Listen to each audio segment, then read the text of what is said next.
What? What? What the hell is this? Harumph. I didn't get a harumph out of that guy. Give the governor harumph. Harumph! You watch your ass. I see you shiver with anticipation. Let the show begin. Hey everybody, this is David Heretic coming at you with another edition of Reactions, Reviews, and Rants. And tonight... Okay, we're coming back to Sabaton. Yes, indeed. Sabaton Fans FEELIN YOU. Come on now. Here we go. This is a request from Unknown, Blast, Dragon King, Elias D, Nightwish, and Lion from the North. They all want to see me react to this song by Sabaton called Night Witches. I was told I should probably do a little bit of research when I do Sabaton reactions. It's kind of good to get a little bit of the backstory of what the song is about. Maybe it would help me relate to the song more. So I'm going to give it a shot, and I did a little bit of research. This is what I found. The story of the Russian female pilots from the 588th Bomber Regiment. Their nickname, Night Witches, comes from the characteristic sound of their bomber planes. That was all that could be heard during their nightly raids, since they would set their engines to idle and would glide through the night to their target. So that's pretty smart. This sound brought the enemy's thoughts to the broomsticks of witches. Haha! And they called themselves Nocthexian, or not. Sorry, how do I pronounce it? Nocthexian, or Nocthexian. I hope I pronounced that right. I'm probably butchering it, but okay. So that's why they're called Night Witches, is because they do cut their engines and set them to idle. So that's pretty smart, actually, if you think about it. It's kind of like a sneak attack a little bit. It's not a bad strategy. Not a bad strategy at all. Now, in regards to the song, have I heard the song before? No. To the best of my knowledge, I have not heard the song. The song does not resonate with me in any way, shape, or form. However, there's always a possibility I may have heard the song in passing and I just don't realize it. So as always, if I start listening to the song and I suddenly go, wait a second, I have heard this song before, I'll let you know. That's the truth. You know me, I'm going to be honest with you guys. This was posted by Sabaton, and the video has 489,730 views. It'll get you there. Other than that, there's really nothing else left to say. Link to the original video will be down below in the description for your viewing pleasure at your leisure. Let's get started. What do you say? Are you ready? Are you ready? Because here we go. All right, here we go. Sabaton, Night Witches animated story video. I've done one of these before. Yeah, I remember it. It was for the bomber plane that was really badly damaged and got escorted by the German fighter plane. Yeah, I think I remember that one. Okay, so another animated story video. Cool. 721. Yeah. Well, we'll see. We'll see how it goes. All right, let's do this. All right, boy, let's do this. The Germans are resting behind the lines of the Eastern Front, their tents in neat rows. All is in order in the quiet and still of the night. It's cold, and the winter snow crunches under the jackboot of a guard. Looking up into the sky, the snow starts to drift down. It's peaceful here. Was that a noise from the sky? No, it's just the wind. Suddenly, piercing the still of the night, there's an otherworldly scream and a whoosh as a dark form speeds by. And was that a woman's laughter in the distance? There are no engine sounds, and the suddenly fearful German soldier loses his footing and whispers under his breath, Die Nachthexen. The world is all at once a bloom of fire and ash, and two more dark forms pass without a sound. Hearing the whooping and celebration of these supernatural creatures, the guard shakes himself from his fear and calls out, Die Nachthexen! Die Nachthexen! The Night Witches!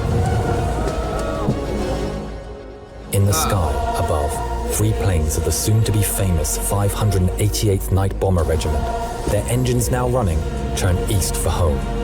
Time to rearm and refuel for another mission.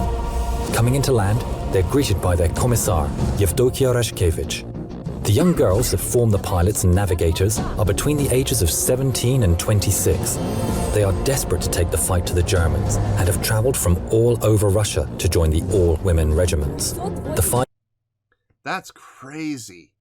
Because if I remember correctly, women in heading east, so it's Russia, women were barred from combat. They weren't allowed to fight.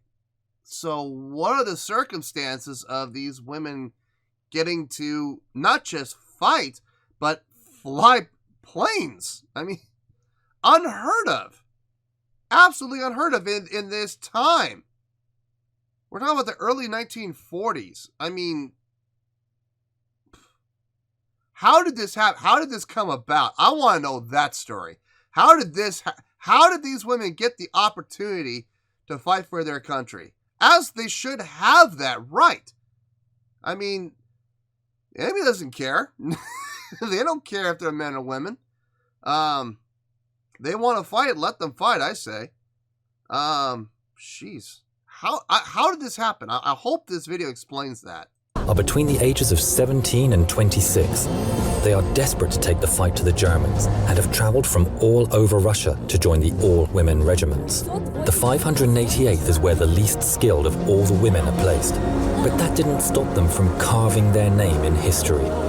In the early days, they were largely ridiculed by the Soviet men. Given men's uniforms that were too big and shoes all of the same size, the women did the best they could with the clothes, making them fit with belts or filling the large men's shoes with stuffing. The equipment they were given was woefully out of date. The Polikarpov P.O.2 was a two-man trainer, underpowered and made of cloth and wood. These old string bags were nicknamed crop dusters, or even worse, sewing machines due to the noise their tiny engines made. But the women of the 588th ignored the taunts, and despite the odds, turned the plane's shortcomings to their advantage. The planes at maximum speeds were far below the stall speeds of any of the German fighters. Giving them a tight turning circle, they were almost impossible to hit. They were susceptible to small arms fire and anti-aircraft guns, so their strategy was to attack in threes, with a navigator in each plane. At her signal, the pilot would cut the engines and swoop in slowly, silently, dropping their bombs, dealing death from above. Unexpected, undetected, stealth perfected. If necessary. That's true. There's so much that is being revealed in this that's absolutely true. Slower speed equals sharper turning ratio and turning rate. So your maneuverability is going to go through the roof if you're going at a slower speed. And with a lighter plane to boot, like you said, made mostly of cloth and, wood. Some of those frames were made of literally of wood. Yeah, you have a slower speed, but you're going to have a much better maneuverability rate. You fly in low, you can avoid those AA guns. Cut in those engines, it's a single engine, a lot easier to cut than a turbine. Sheesh, I mean, talk about making lemonade out of lemons, dear Lord. I mean, they took a potentially, probably the worst case scenario and made it work, not just made it work, but turn around and make it work to their advantage in some cases. Very, very smart. Silently, dropping their bombs, dealing death from above. Unexpected, undetected, stealth perfected. If necessary, the other two would draw fire from the fighters or from the ground. They slept during the day and rose at dusk to take their vengeance on the invaders. This unnatural bravery and their stealth tactics earned them their title, the Night Witches. That's awesome. The German ace, Johannes Steinhoff, said, "We simply couldn't grasp that the Soviet airmen that caused us the greatest trouble were in fact women. Yeah, deal with it. These women feared nothing." In a situation like they're in, you can't go in there with fear. You go in there with fear, you might hesitate. And if you hesitate, you're going to get blown out of the sky. Good on them. Absolutely good on them. Great story. Great story. I'm going to be honest with you. I kind of wish I hadn't done all the research I did now on the backstory. I wish I hadn't done it. It kind of ruined it. I mean, I would have been a lot more shocked and a lot more surprised by the story that was just told if I hadn't done. See, this is why I don't like doing research. This is why I hate doing research. I know a lot of people in the comments were like, you need to look at the research. You need to do the backstory. You need to see what the song's about before you do it. I wish I hadn't in this case. I really wish I hadn't. It probably would have impacted me a lot more. Oh well. All right. I think we're going to start the song now. So let's get to the song now. Couldn't grasp that the Soviet airmen that caused us the greatest trouble were in fact women. These women feared nothing.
I think that was the chorus that we just heard, where it went into that halftime feel. You talk about effective.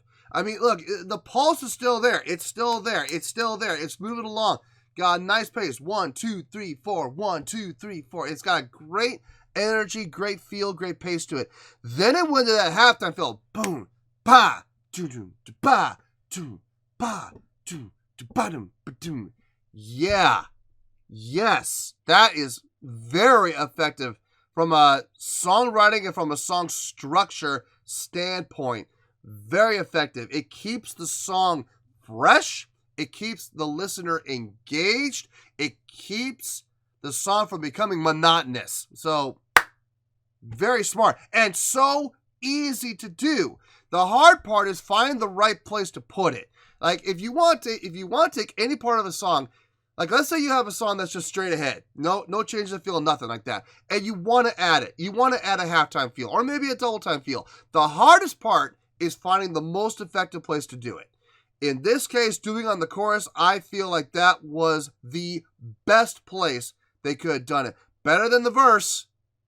I don't think on the verse it would have been nearly as effective as it is right here on the chorus. So, nice job. Very, very, very, very smart. Dug it.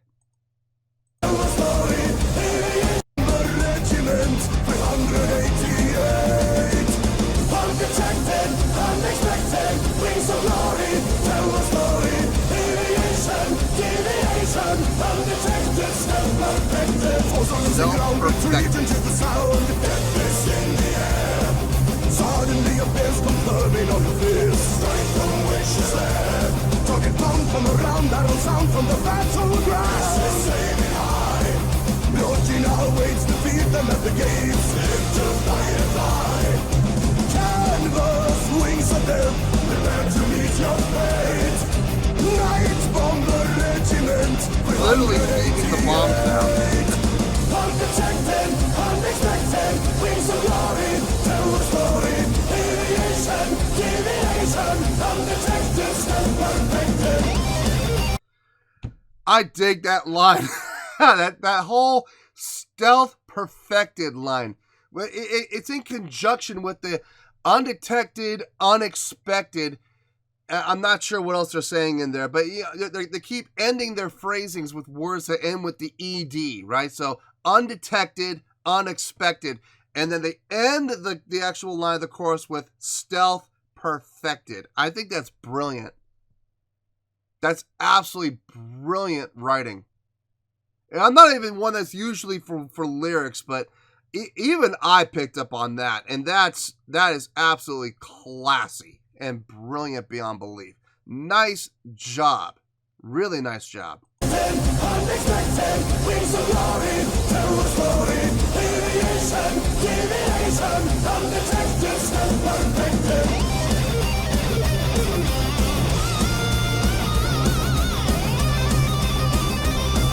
Good tapping.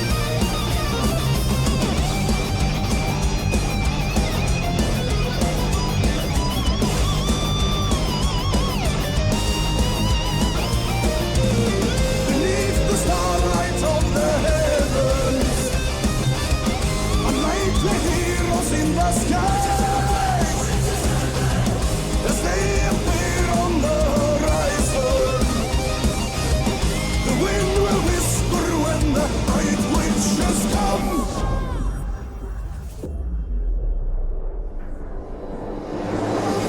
Undetected, unexpected, wings of glory, tell the story, deviation, undetected, still perfected from the depths of hell.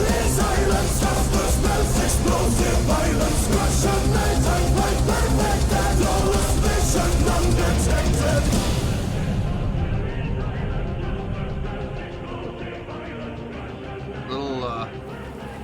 32 women, both pilots and navigators, never came home. The 588th became highly decorated and respected, flying more than 23,000 sorties, dropping over 3,000 tons of bombs.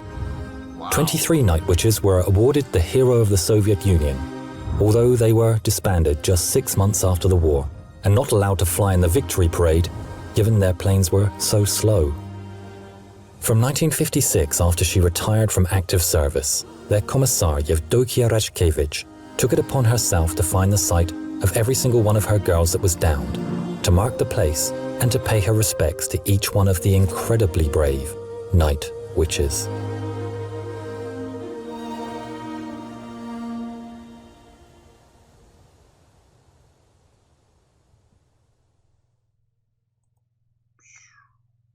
Man.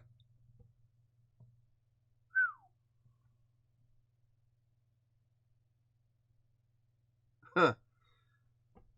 Oh, man. Great song, though. Jeez.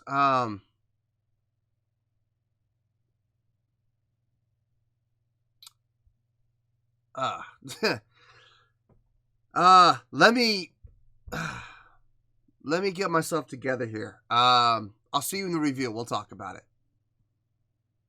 Well, there you go, folks. That was Sabaton with Night Witches. This was a request from Unknown, Blast, Dragon King, Elias D, Nightwish, and Lion from the North. Okay, I have a score here, but before I give the score, I need to kind of explain how I got to this score.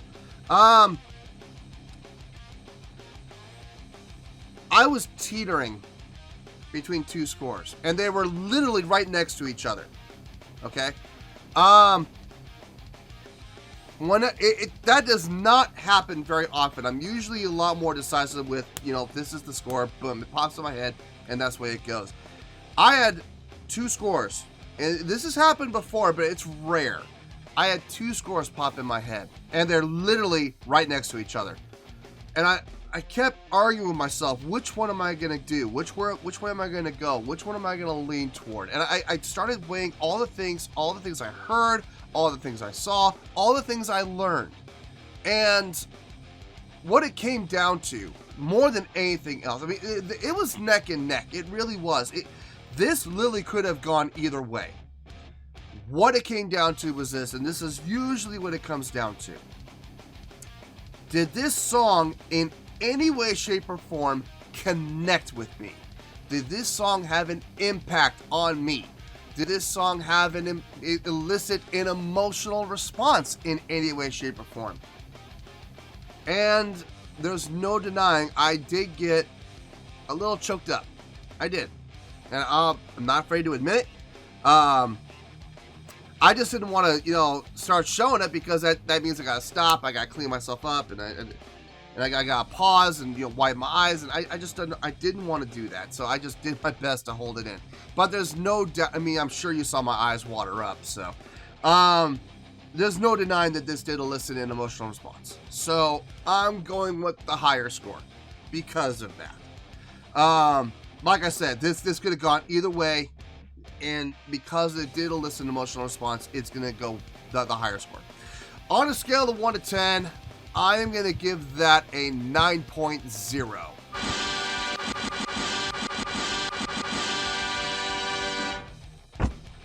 Yep, 9.0. I feel great about that score. Let me tell you why. Why? Yeah, I was torn between 8.9 and 9.0, especially since we're talking about going from the realm of great to the realm of amazing. Making that switch and getting it that kind of a bump from the 8s into the 9s, I really got to be careful about my reasoning, and I really thought about it. And like I said, everything added up. Everything made sense. Everything, it could have gone 8.9 or 9.0. We're only talking about a 0.1 difference. So all of my justifications were validated by giving either score.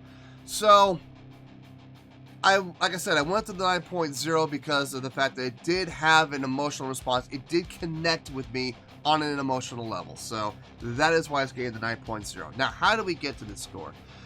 First of all, great storytelling. The video itself was fantastic. The animation, it's that 8-bit animation that we all know and love, but they did a fine job with it. They did a really great job with it. They did tell a great story. Some great visuals within there. But and don't get me wrong, the video helped. It did help. But the meat and potatoes of my score really comes down to the song itself. The songwriting on this. You always hear me say simple can be effective when it's done properly. This was absolutely a great case in point. Chordal structure on the song, not that difficult. It really isn't. It's a pretty simple song. You see, it's in D, which is always good. I love songs in D. The feel on this song, I think, is what did it more for me than anything else. You had that driving pulse at 1, 2, 3, 4, 2, 2, 3, 4, and you had a great feel for it up until the chorus. Now, when you got to the chorus, they did something absolutely brilliant. And again, another example of simple can be effective. All they did was change it from that straight time feel to a halftime feel. It doesn't get any simpler. You're not changing tempo. You're not changing key. There's no modulations in the chordal structure or in the sound. You're literally just changing the feel from a straight time feel to a halftime feel. But you talk about effective, and that has to do with placement, knowing where to put that feel change. And they did it honestly. Listening to the whole song now, I can honestly say, beyond a shadow of a doubt, doing it where they did on the choruses, that was the perfect place to do it. Not the pre-chorus, not the verses. They did it, and not the solos. Now, they did it right where they should have done it, on the choruses. I could not have picked a better place myself. If I were writing this song, that is exactly where I would have put it to. The lyrics on this, I don't normally pay attention to lyrics, but I could not help but notice the phrasing in the chorus with the undetected, unexpected, both ending with the ED and then finalizing with that stealth perfected. I thought that was really well done, and it was very catchy. Absolutely. That chorus is the hook, without question. The solo work, the guitar solos on this, very nicely done. I heard some great sweep picking, arpeggiated work, and some great tapping. I could tell there was some tapping in there. I could hear it. Very nicely done. The solo was very tastefully done, fitting the context of the song, having that feeling of acceleration, like we need to do this, we need to get through it, so push. You know, I felt that. It definitely related to the theme of the song, what the story, what the song is about, the story the song is telling. You don't want to lag. You got to move. And you definitely had that within solo. So again, continuing along with the continuation of the story, the guitar solo definitely fit the motif. Vocally, very strong performance from him. I still don't know his name yet. I've seen it mentioned a couple. I think it's Joaquin. I think, or I don't. I've seen it mentioned. Maybe I'm thinking of Avatar. Oops. I've seen his name mentioned a few times. I just haven't learned it yet. My biggest weakness is I am terrible with names. I suck at names. So it may take me like, 9 or 10 reactions. I mean, look how many reactions of Love Bites I had to do before I started to learn any of their names. I had to do like 8 reactions from them before I finally learned the bass player's name. God, that was terrible. But I mean, that just shows you how terrible I am with names. No, but getting back to this 9.0, like I said, the song was extremely well done, very effective. I loved the feel on this more than anything else. The chordal structure, simple but very effective. I love songs in D. The vocals on this was well done. My only complaint was you really couldn't hear the bass in this. I mean, it kind of got drowned out, but I'm used to that. I'm used to it. We bass players, we get absolutely zero respect when it comes to, in the music industry, really. We are not respected at all. We're kind of an afterthought. But, it is what it is. We have the most thankless job in the world. But, we know that and we accept it. And then it's up to us to try and stand out. So, no, but, overall, I felt like this song was really well done. I really enjoyed this song. I thoroughly did. And I will be definitely listening to the song. I'm probably going to watch the video again more than anything else. In the future, to close this out, I am not going to do any more research on these songs from this band. I'm not, because I really feel like if I had not done the research, if I had not read up on the story behind this song beforehand, if I had just been surprised by the storytelling in the video, I think the video would have had far more impact on me, and we may have been even looking at a higher score. We may have been looking at like a 9.1 or a 9.2 even, just because it would have had more impact on me. So from now on, I'm not going to do any more research on any more songs. I'm sorry, but I really feel like an opportunity was lost here. So sorry about that, but I'm still giving it a 9.0. That is the song that is the score I feel this song deserves, and that is where we're going to stay. So 9.0, final score, I have spoken. Well, that's going to do it for this edition of Reactions, Reviews, and Rants. Hopefully you all enjoyed the show. Hopefully I was able to entertain you. If I was able to put a smile on your face and brighten your day, then I did my job, and I'm so glad I could do it. If you did enjoy the show, and you would like to see more videos like this, feel free to join the fan base by clicking on that button down there.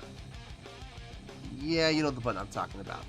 Click on that button, join the fan base, and become one of us. Now, for whatever reason, if you don't feel like clicking on that button, that's okay. I still respect you. Also, if you did enjoy the video, please feel free to give the video a thumbs up. It'll do me a world of good, and it will do you absolutely no harm whatsoever. Finally, if you guys do join the fan base, you will find a bell down there that you can click on. By clicking on that bell, it'll keep you up to date on everything happening with this channel, including when new content gets dropped. So, if you want to stay in the know, click on the bell and you'll stay in the know.